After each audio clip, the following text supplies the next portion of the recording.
Hi, I'm Bill Barnett, and this is the May 2018 edition of Virtual Office Hours. You know, one of the best things about being a college professor is speaking with the students and executives that I've taught over the years and getting the very specific questions of the issues and challenges that have arisen in their lives, sometimes the successes, sometimes the setbacks. But of course, because of the Stanford Executives Program's global reach, we don't have the benefit of you each being able to come in here and relax on the couch and talk with me about your jobs. Some of the local folks have been able to do that, and it's been great. And then also at our reunions, it's been great to be able to see many of you. But the reality is that you're all over the globe, and so we're using this medium to open up office hours to people all over the world, and it's been great. We've gotten a number of questions, and some people have even just sent update notes. And so I'm going to jump right into some of the questions that have come up. Now, as we're doing this, now some of you will be looking at this in recorded form, and of course you can't send in a live question, but for those of you who are watching live, you can engage send me questions through our live chat, and then I'll be able to respond to those questions right now interactively. Let me assure you, everyone, that for all of your questions, I take out the personal side of things. Obviously, if you can imagine some of the answers you could give to a question that comes from somebody in a sensitive career moment. This could be a very bad thing to broadcast all around the world, so don't worry. You can be open with me, and I'll be judicious about what I include in my answers. Let's start with one of the most powerful questions that we received, and I was really struck by. And I'm going to leave the author of this question anonymous because of the nature of the question, but I think it is something that many of you have experienced, and it's very commonly experienced by executives after they've gone through the Stanford Executive Program or executive education generally. When I returned back after SEP, I was re-energized with new ideas and plans to drive change and innovations in my organization. One challenge I faced, though, was that in this effort, I felt somewhat alone. What advice do you have to help me with the challenge of feeling so isolated? Well, this is a very deep question, of course, and the range of possible answers are broad. At the personal level, you know, we all go through life transitions, and I know for myself, reading Thomas Merton's No Man is an Island and so forth put me in a state of mind to deal with the larger existential question that's implied here. Maybe what I'm going to do is address a somewhat more mundane aspect of the question, but I think the one that I'm most qualified to address, and that's this feeling of isolation in your work function, given that you've just gone through this tremendous immersion and then re-entry back into your organization. You can sometimes feel like the other people around you do not share the appreciation of thinking through business issues in the same way.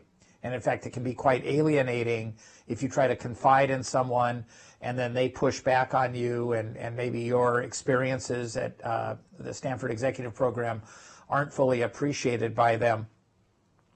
I would encourage you to do the following, and to realize that in work organizations, all of us feel isolated to a great degree. You've had the luxury of being able to step outside of your role and look in and think in abstract terms about your organization. How do its supply chains function? How do I analyze its financial state? How do I think about the organizational behavior, human elements? You think about all the different ideas that we talked about in the Stanford Executive Program and how they have helped you to think in really as if you were a third person looking in on your organization. Well, while that feels isolating to you, because many of your colleagues are not capable of doing that, they are, if you will, too much the fish in the water to even see the water within which they swim. For them, they're also feeling isolated. The trouble is, they don't know why. And a big part of your job as a leader is to help people understand why they come to work and why they feel the way they do. That basic empathy may be one of the greatest gains that you can get from the Stanford Executive Program. If you're feeling isolated, imagine how they must be feeling. And worse yet, they don't know why. So I would take it to that empathetic level. In terms of your own isolation, obviously, that's something you need to act on. I find that it's most helpful if you take abstract things you're thinking about and make them concrete, right? That rather than talking about generalities, to speak and deal with your colleagues at the level of the actual work tasks that they're having to accomplish, rather than the broader rationale. Right? You don't need to explain to someone the financial analysis framework or the literature on brain development or any of the other conceptual sort of gains that you took from the Stanford Executive Program, but you can talk to them about the implications of what you learned without going and giving them a little mini discussion of the things you learned, because they're not going to relate with that. They're not going to be able to relate with the things that you were exposed to. So you really just have to use your knowledge to speak to them in terms of what they understand on a daily basis. And I'll give you some examples, actually. Here's I'm going to turn to a second question. In my organization, I'm working to lead by design, but I feel the culture of my organization is not ready for such a dramatic shift in leadership. I really want to make, and I'm going to leave the name of the company out, more innovative, but I'm getting substantial resistance. What do you recommend? Now, I'm going to link this answer back to the answer I just gave for the first question. You know, what's interesting here is if we go in and in having a conversation with a colleague, we talk about how we need to have a cultural change. You just lost your audience. You cannot go up to someone, look them in the eye, and tell them you'd like to see a cultural change. If you will, think of the thought bubble. You have this rich construct, which is culture.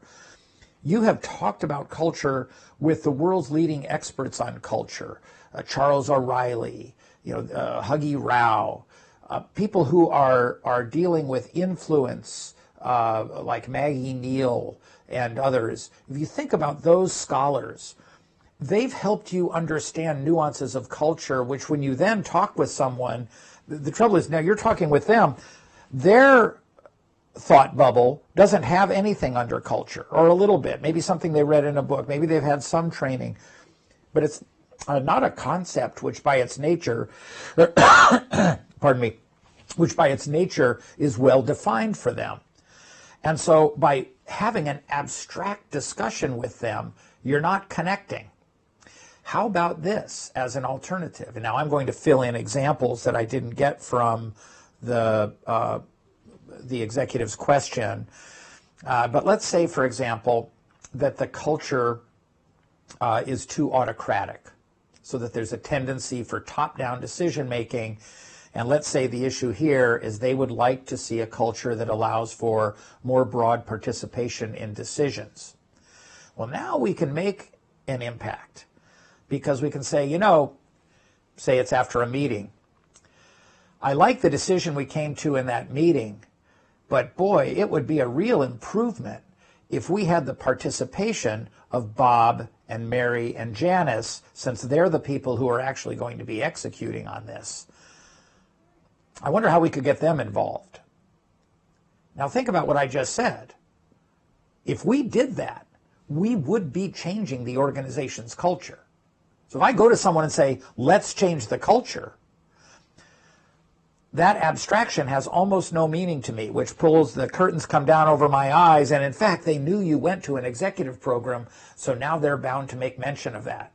Oh, it's that Stanford talk again. As opposed to, that's a good idea.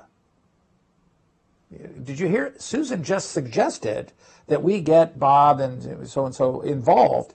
And now this gets, or maybe you get pushback. Maybe you get pushback along the lines of, well, yes, but they wouldn't understand the rationale behind the decision. Well, now you see where your work is cut out for you, right? That there's not a receptiveness to the cultural value of participation. And you can say, well, yes, of course, they don't have your expertise, so they don't have my expertise, but they are the ones who are going to have to execute on it. So I wonder what we could do to enable them to have sufficient expertise to weigh in on this. And you can see where I'm going with this. In terms of the people, architecture, routines, and the culture of your organization, it's hard to change culture directly. But you could put new routines in place. You could put a new architecture or structure in place, some new reporting relationships. And I think you see where we've talked about this enough, but you see where I'm going. I would be very specific when I'm talking about changing culture, so that I am being the change rather than talking about the change.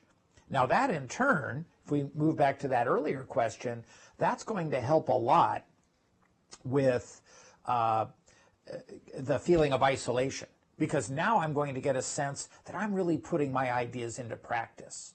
If I do a good enough job with it, the folks in my organization, my colleagues there, those to whom I report and those who report to me, are not going to know that I'm actually putting my education to work. They will simply see an effective leader and feel the results of that. I think that's the idea. We have I got a great email from Kanchan Dwivedi, and thank you very much for that update, Kanchan. It was great. He gave me a great update on what's been going on in the P2P lending business that he's been running, and in fact, he's engaged in some hypothesis testing that I think is very interesting. And I won't go into the details of it because I think it might reveal more about his strategy than he would be comfortable with. But Kanchan, I would encourage you to open up to your colleagues some of these updates and what you've learned from the hypothesis testing. And I know we have good networks now for keeping in touch with the alumni base of SEP. But it's fascinating to see what you're doing, and it's very inspiring, actually, to see what you're doing and putting it into action. Regardless of what comes out of your hypothesis tests, to see you making such progress is incredibly gratifying to me, and it shows that you're doing a fantastic job of leading by design. So I would encourage you to share that with the rest. And in fact, to give you, Kanchan, to give you a bit of an update, we have accelerated. When I say we, organizations generally, some of the leading organizations that take a design thinking and hypothesis testing approach to engaging markets really have accelerated this. And I know a number of the participants know it's very typical now to be engaging in hypothesis tests all over organizations on a weekly basis. So a number of the organizations I work with are doing Monday check-ins, reporting back on hypotheses that were floated the week before and tested over the week, where leadership teams are reporting back to one another what they've learned about their market in the week prior, which is just an amazing pace of change if you think about it. And this isn't only, by the way, in the information technology business. I have relationships with companies in what I guess I'll talk about as more traditional industries, or industries that are sometimes thought of as having a slower pace of change, and yet the hypothesis testing approach that we talk about in the Stanford Executive Program has been accelerating in those industries as well. So, Kanchan, I encourage you to share that, and thanks a lot for that. We have another question here, which is pretty. It's a biggie, so I'm going to go ahead and jump to it. Since returning to, and it's the name of a company, so I'm going to leave that out. I realize I no longer fit here, and I am ready for something new. Is this common? What should I keep in mind during this professional transition? Do you have any advice on how I should tackle the search and selection of my next challenge? Wow, that's a biggie. So the first thing I want to point out is that some of this comes because you took the time to reflect, to learn, to engage with others, to really break set. Right? And how often in our lives, for many of us, that time in the Stanford Executive Program will be the only time you had that opportunity. You know, the cliche, if you will, of the sabbatical gets talked about all the time in business, but often misused. People will say they're on a sabbatical. And I can tell you, being a college professor, I've been on sabbatical twice. I know what a sabbatical is. It's a time where you really break off, where your mind is really refreshed so that the daily grind is broken and you can move in a new direction, you can rethink things. And of course, we designed the Stanford Executive Program to give you that experience. So of course, after that experience, it's natural that you might question your role, you might feel like you want a new challenge. But I want to emphasize two cautionary remarks first, and I'm not going to go into this person's details, but many people feel that way. And let me start by saying it's a perfectly legitimate feeling. They ask, is this common? It is incredibly common. But here's the first of the 2 points I want to make. It's also common for mid-career executives who didn't go to the Stanford Executive Program. We live in a world today where people will typically move from organization to organization as part of a healthy career progress. Not always. You may be in an organization where you are comfortable staying for life. For example, I quite enjoy running the Stanford Executive Program and being a professor here at Stanford. Other universities exist, but I think you can count on me being here, and many of you feel that way about your organization. So you don't have to have this transition occur, but it is very common. And so first of all, realize that this may well be just something that is coming along because the natural arc of a career doesn't include only one challenge. There can be many challenges along the way, and the nature of industry and the global economy today is that those challenges often see the most talented people moving across organizations. The second cautionary note I want to make to you is to remember that the grass is greener. And so, you know a lot about your organization, and you know a lot about the limitations of your organizations. Others know about your talents. And so in the attempt to get your talent into their organization, you're going to hear about a lot of the upside. And you're really not going to get to know the downside until you're there. And even if you do due diligence and you know folks who are in the organization and you talk with them and you try to make sure you understand the good and the bad, I think the nature of things is that the grass is going to seem greener than it will be once you've gotten there. But all that said, kind of keeping those two cautionary notes in mind, this is absolutely appropriate. You are not being there's no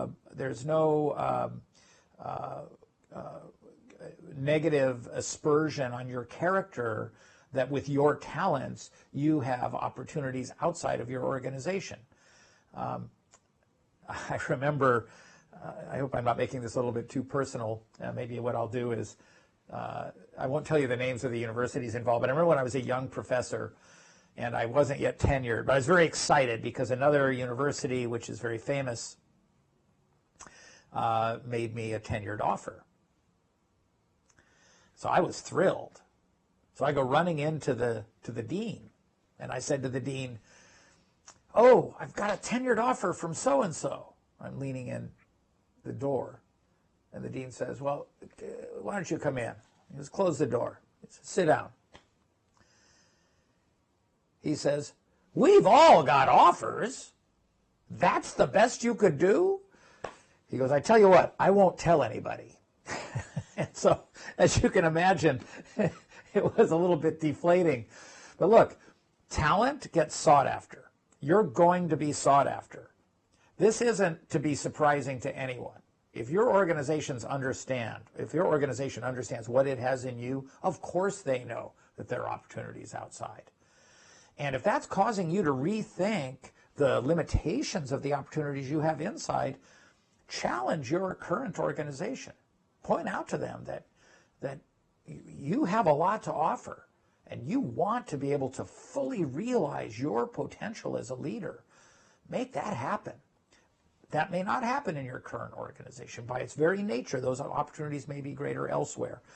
But by fully informing your organization about your desire to be challenged, you give your own organization an opportunity to capitalize on the talent that they're so fortunate to have. So that's my feeling about the issues that you want to think about when it comes to that personal challenge and professional challenge that comes out of the SEP experience.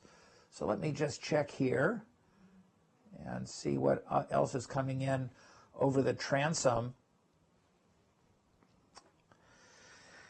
Oh, it's interesting. So we have a question here about the desire to continue having some kind of educational relationship with Stanford for ongoing, continuing education. Obviously, that's going to happen. 6 weeks is a lot of time. You had a lot of reading, all those class discussions, intensive kind of networking. It's an amazing amount of just raw content that's there in the Stanford Executive Program. But even then, no one knows everything. And this individual, has run into some. There's more to the question, which I would give away more about who she is, and I don't want to reveal that. But she's facing a number of challenges where she wants to that it piles up, but it's essentially cleared on a daily basis, and you're my student and colleague, and I value that more than anything else in my professional life. This is why I work, and your continuing education is why I work. So I am committed to making sure that we continue to provide thought leadership for you. Because new research is going on all the time. We are discovering fantastic things. Whichever year you were in the program, we were giving you the state of the art. But there's more research going on every day, and I'm well aware of that research. It's what I do. I stay appraised of that research, and so you can ask me those specific questions. And like I say, if I don't know the answer, I'll refer you to that answer. Now, there's also, more broadly, we do have the Stanford Executive Education page, and I don't want to start plugging more executive education. I got last night, Yvette and my wife and I were watching a comedian, because now you can have stand-up comedy right there in your bedroom before you go to bed. So we were watching a comedian who was talking about how his college has now asked him to come back and donate money after his college cost him, a huge amount of money. And I watched this with some amusement, and I realized, you probably don't want me to come and try to, plug more programs and so forth. But we do have plenty of just incredible and dynamic specialized programs if you were interested, or if you were interested for some of your employees. But I'll leave it at that so that I don't become the fodder for a comedian. Let's see. Okay, we have another interesting question here. It's another one on resistance. I have become frustrated with the responses I have received from my team about my efforts to lead by design and to incorporate new behaviors in my leadership. What do you recommend I do to get through this phase of frustration? Well, okay, and then continue to perform, and there are a few more things in the question which I make it identify the questioner. Well, first of all, I'm glad you're seeing it as a phase, but I have a concern. Okay, now for those of you who are feeling frustration at taking what you've learned and putting it in practice. So the leading by design, obviously that's a lesson that comes out of a combination of my lectures as well as the work we do on design thinking and so forth. And it's implicit in much of the strategy curriculum and the change curriculum we have. So you got a lot of that while you were here, and lots of examples. And when you heard those phrases like lead by design, at first they were abstract to you, but we made them concrete by having examples and stories and all those little drills where you sit around the table and you work with other people who are being very creative. Your colleagues haven't had that benefit, so they don't know the power of some of the things you've learned. And there's two ways that frustration phase gets resolved: a very good way and a very bad way. Okay, so maybe I'll start with the bad way. You begin to feel that you can't overcome the opposition to trying to do things in new ways and to take the ideas you have and apply them. And so you give up. And you say, that was great for the companies we studied when I was at Stanford, and that's great for some of those people and the case studies that we read, but for my company, this isn't, they don't know my company. My company, I can't do this. And obviously, I'm saying that's a bad way to resolve it. Look, everybody can have a day where they feel that way. I feel that way sometimes, okay? And I'm in an organization whose motto is change lives, change organizations, and change the world. And sometimes I feel like I can't change anything. And that's here, right? And so, start thinking about some of your industries where change is resisted even more strongly than it would be in a university environment. And so I understand that you're going to have some tough days. But don't write that off permanently. I think what it means is that you need to take your plans for executing on change and make those part of the challenge.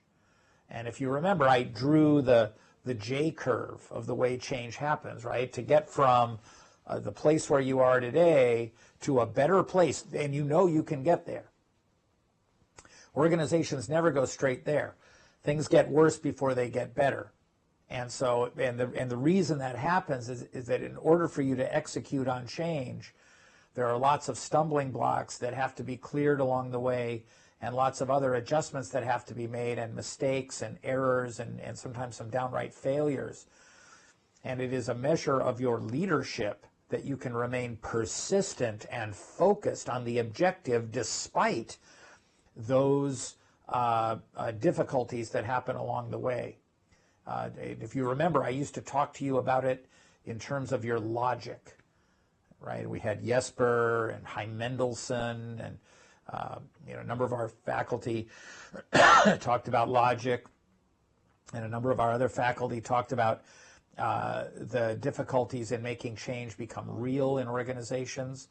And all of them were really dealing with this underlying idea that you have to help your people understand where it is you're aiming, so that when the setbacks come along, and of course they come along, you can continue to persevere in the direction of successful change. And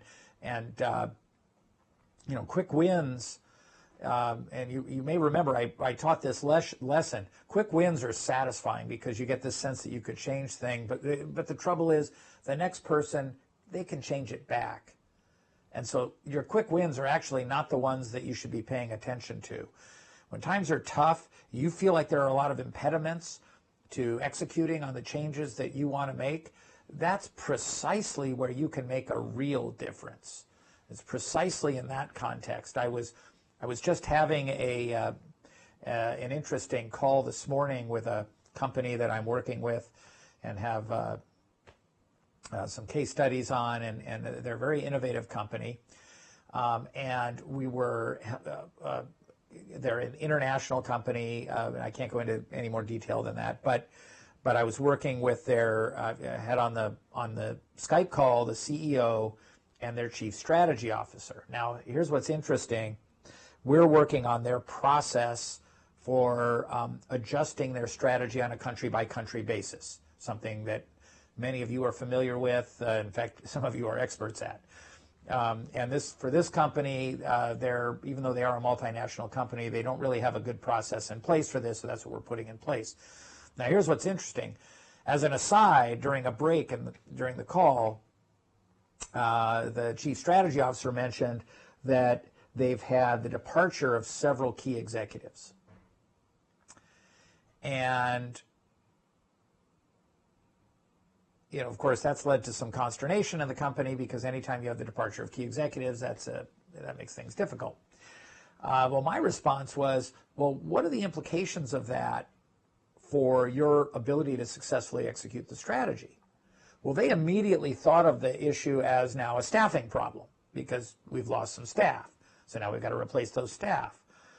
And then the CEO also wanted to look at diagnosing the underlying cause of it, which I thought was even better, right? So that now we could ask, why did the staff depart? Because you could lose people just because today there's a war for talent and these are talented executives, but maybe there's some problems which we could address. But the third question, which I did not think was being really addressed, was, well, wait, losing staff makes the routines and the architecture all the more important, because those you can directly control, and that's the strategy process you can put in place to make sure that we're staying on course even when we lose staffing. And the rest of our call then went in the direction of talking about the specific measures that the leadership team needed to get on a weekly basis in order to monitor performance on a country basis, and then also some of the feedback they needed to put in place so that the CFO could advise them well on budgetary decisions that would have to be made going forward.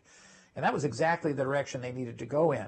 The staffing impediment needed to be solved with routines, because it would take too long to get the new staff in place so that they could solve the problems that came up from this. Now, you think about this kind of troubleshooting is using the framework of the Stanford Executive Program. I just used a bunch of words that you will remember from when you were here, and referred to our curriculum from the finance side of things to the information technology side of things, to the strategy side of things, to the staffing and HR side of things, and so forth. But this wasn't us telling people to lead by design. This was us just leading by design. So doing it rather than talking about it, a theme that I think also came up in the first and second questions of the webinar. Okay, so let's see what else is coming in over the transom here. And like I say, if you, I can get to your comments. If you go into the chat, I can respond to anything that you've put up in those in that. So we have a question here about what are new areas that are on the cutting edge of change in business in Silicon Valley. And well, that's an interesting question. Of course, not all of you are Silicon Valley, so maybe I will make this, maybe if you don't mind, I'm going to address this question at a slightly broader level. I think the intelligent processing of information is becoming a very real market. If you remember, Chaim Mendelson talked about a hype cycle, right? And so early in the hype cycle, there's lots of people excited about new changes, and as time goes on, the hype dies down, and so it goes way up and then comes way down. But there is a reality that's left afterwards as well. And so, of course, Heim uses a number of very powerful historical examples, like the bursting of the internet bubble. Yes, that was a hype cycle, but the internet was real. It is real. It has transformed our lives. It just didn't happen all in 1999. It has taken, obviously years, and it will take many more years for us to fully realize the potential of information technology. So the reality of change is there. And I think in terms of actually using information to solve business problems, we're seeing a number of new developments. And I'll give some example companies that I think are particularly fascinating. There's a company called Tubular Labs that was founded just a couple of years ago that is basically doing for video content what Nielsen historically has done for traditional television viewing. And of course, the world obviously has changed dramatically, and video content is viewed more than ever, but not in the traditional way. So it's viewed on multiple platforms, not only YouTube, but obviously Facebook and other channels as well. And then the structure of that and who are the content creators are all very different. I had an amusing undergraduate advising session. I know I sometimes talk about advising the undergrads, but the Stanford undergrads are amazing, right? There's a young woman who comes in and she needed to take a leave of absence because she has created a video channel that is so popular that she has book publishers and co-sponsorship deals, and she's basically running a thriving business. And so she needs to just take a brief pause from getting her bachelor's degree at Stanford so she can go be a famous star in the video world. And, and she comes to me for advice, and I mean, well, I urged her to make sure she still got her degree, right? I mean, at some point, there's something priceless. She got into Stanford, but you realize the world is changing when you don't get discovered by going off to Hollywood and having someone force you to, sit on his couch, but instead you just do something from the bottom up and get discovered through, these other media. And how do we track that? Well, that's what Tubular Labs is doing. And so they have this very interesting set of products and services, and there's some other companies that are also doing this. Now, here's what's interesting. Most people look at the big players. You think, well, Google's going to play in that space.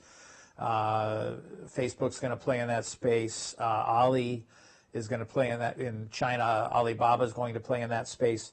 And that was what I started thinking about too in the last few months. So I started up a new case on Ali Cloud.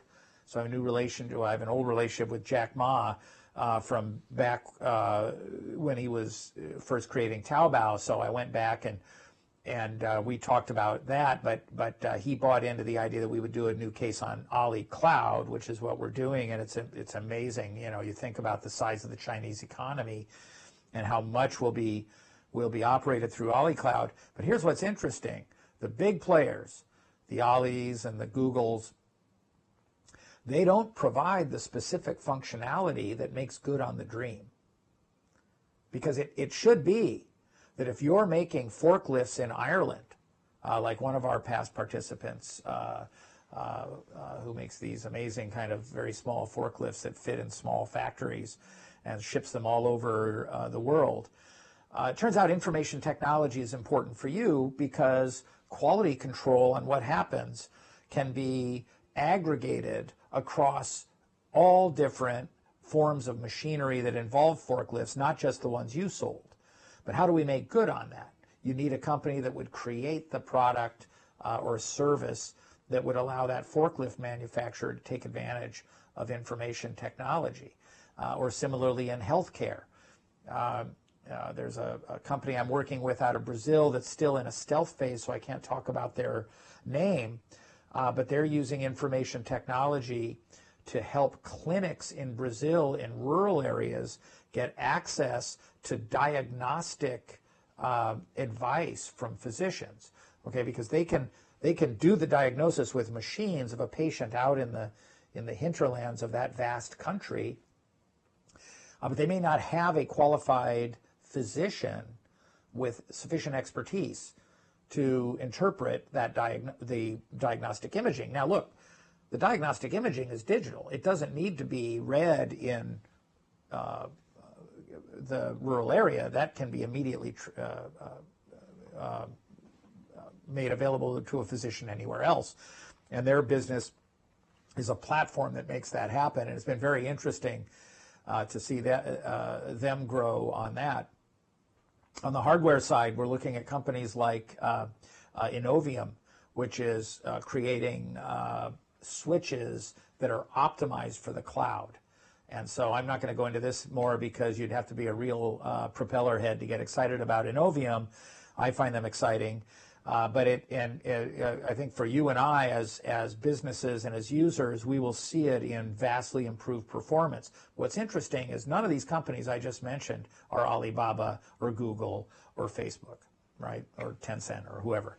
These are ventures by companies that are figuring out how to make real the promise of information. And so if I had to say, what's the new development, I would say the new development is that we're finally pulling through on the promise that led to all this hype cycle around AI and the cloud, because we've been in a cloud AI hype cycle for some time. But what we're seeing is really some innovation that's taking place there. And I'd love if, when it comes to these new developments, I would love to throw this question back at all of you. What really cool new developments are you seeing in your business? Which ones are you helping to trigger through your leadership efforts? I would love to hear about it because, if you're comfortable, I'll share that with the rest of the SEP alums, or it can be just between you and me.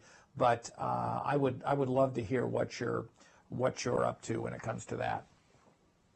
Now let's see. I'm just doing a check here on additional questions that have come in.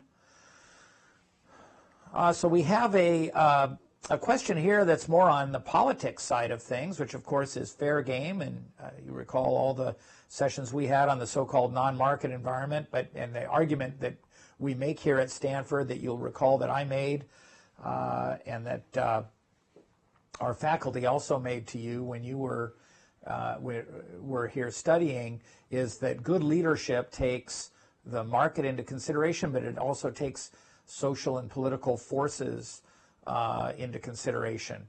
And, obviously there are a lot of political changes that are going on in the world, concerns around this questioner says a couple of more things, which they're a little bit detailed, so I'm going to cut to the chase on them. His concern is clearly around trade and issues of tariffs, and so let's go ahead and address that. Now how you deal with this also depends on your role. If you're an organization trying to compete, you have to treat tariffs and the possibility of trade wars and changes in the political environment with respect to your company as part of the decision-making calculus. And so there's no one-size-fits-all answer that I could give to everyone on this. But I do think that you want to make sure that you take into consideration the long view when it comes to these concerns. It can sometimes seem like, and what I think what I'll do to make it a little less painful, I don't want to make it a commentary on the current Washington administration. So instead, maybe what I'll do is refer to a change in the feed-in tariffs that occurred a few years ago for solar manufacturers in Spain. And you might be saying, Bill, why are you talking about that? Well, because we actually saw it play out over time. And so I think it helps to take the long view. If I talk about something as immediate as this morning's announcements regarding reimposition of sanctions on Iran, it raises a lot of questions, and we haven't seen a lot of these things play out. And so let me talk about the change in the feed-in tariffs in Spain. So first let me describe what it is I'm referring to. So many of you know this well because of your professions, but some of you may not, that one vehicle that governments use to promote the increases in investment in alternative energies, sustainable energy sources such as solar and wind and so forth, there are many such policies that are possible, and one very common one are known as feed-in tariffs. We did actually discuss them in the Stanford executive program, but there was a lot of content, so I'll remind you. So the way it works with a feed-in tariff is there's an assumption that over time the degree of subsidy that is needed to make these alternative energies competitive will go down as the state of advancement of the technologies and the average cost of deployment with scale economies of these alternative energies goes up. Okay, so it's very hard for solar or wind or other forms of energy production to immediately be competitive with established forms of energy production that are already operating at minimum efficient scale on a massive scale economy with an entire infrastructure of ships and pipes and refineries and so forth built up around them. So the idea for governments is, look, we don't want to permanently subsidize an industry. We want an industry to grow to get to the point where it can be financially sustainable on its own, even as it helps us as a company, as a country and as a society and as a world to be environmentally sustainable. So that's the sort of philosophy of the feed-in tariff, because it'll start with a larger subsidy, which then formulaically typically goes down, but goes down gradually based on, and there are different ways this is done without getting too much in the weeds. I think you get the idea. Well,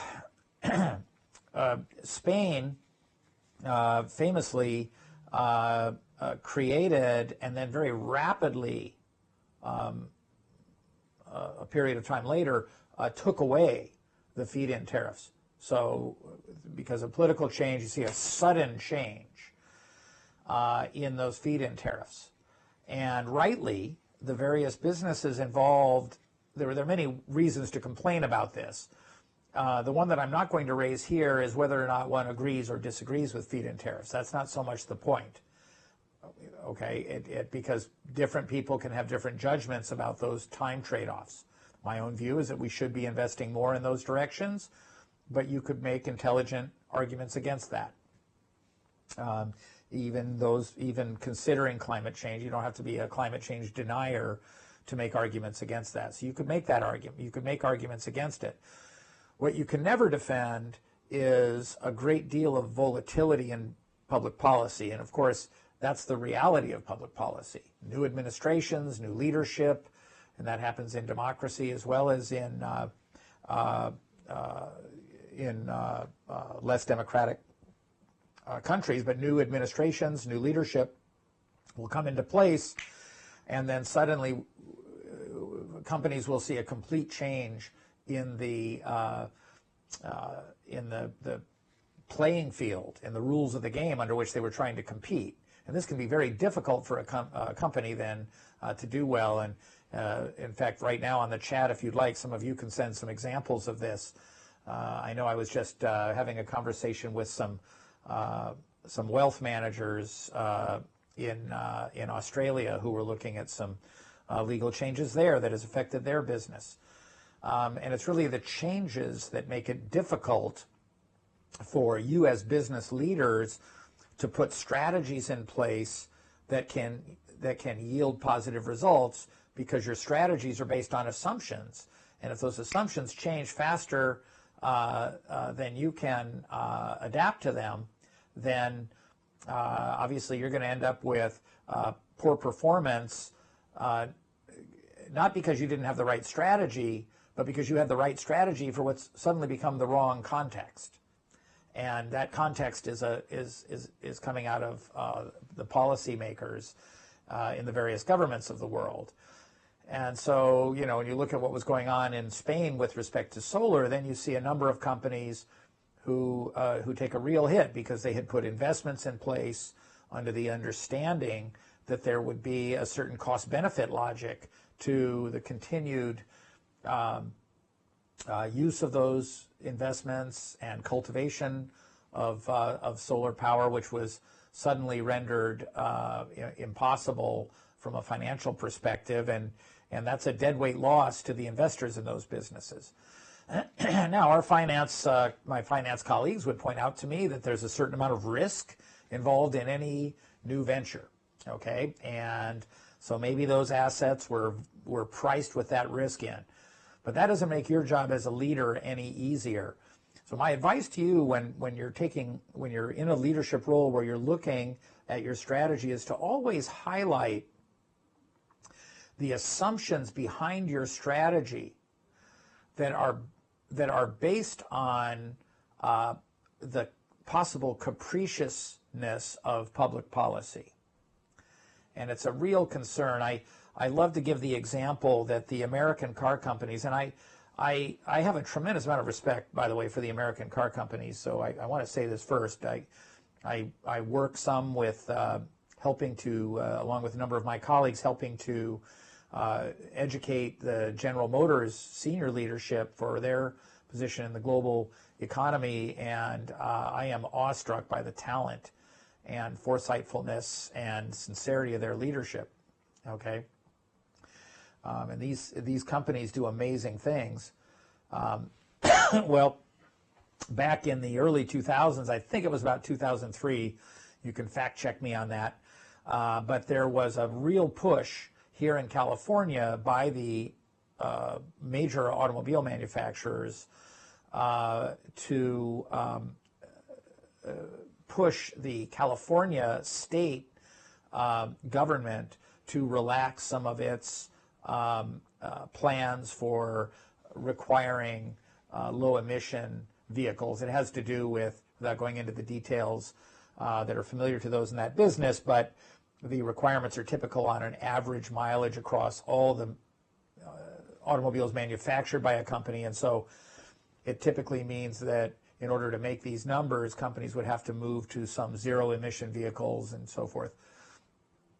And California, it comes up in this conversation because they're particularly notable for having very progressive and challenging targets for low emission vehicles.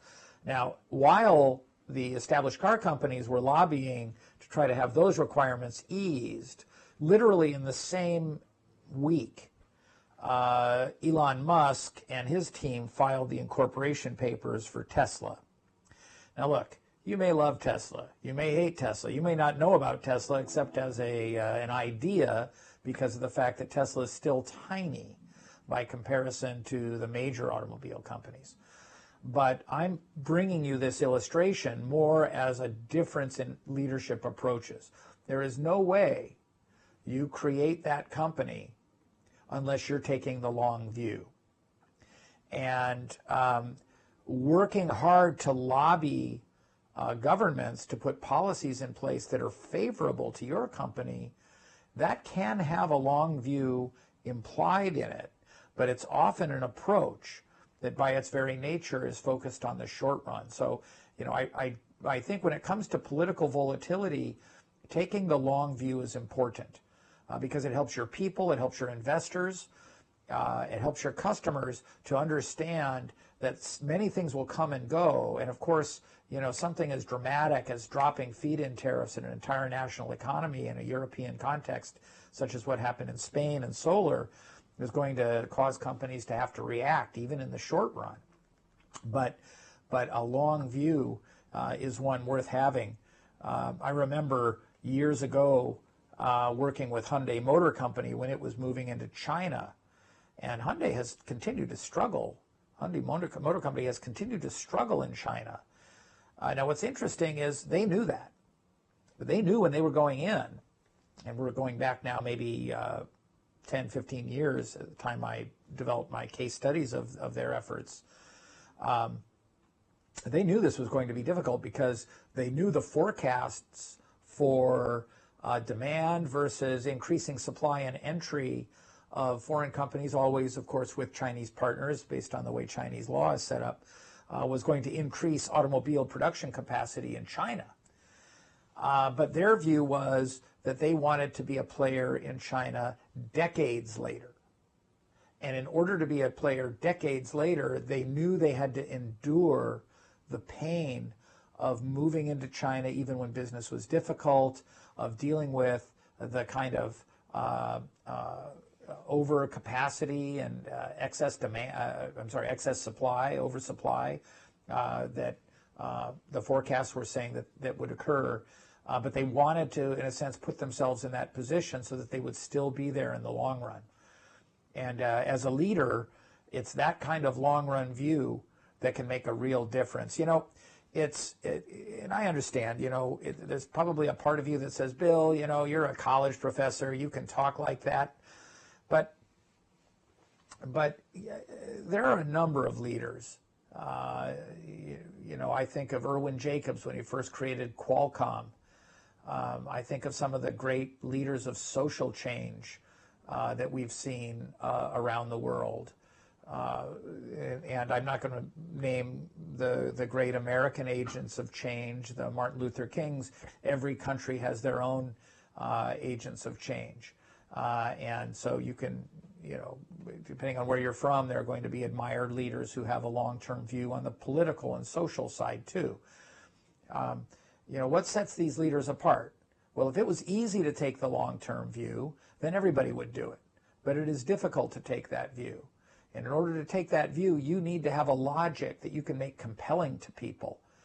And the idea here is that it is better to spend your time in your job, in your career, trying to set your organization in a direction where that change ultimately will be permanent and will be constructive and will have staying power than it is to come and go with the winds of fads and fashions. Because when you do that, it is as if you never occupied your position. Anyone could have done that. They simply would have reacted to whatever the latest news was.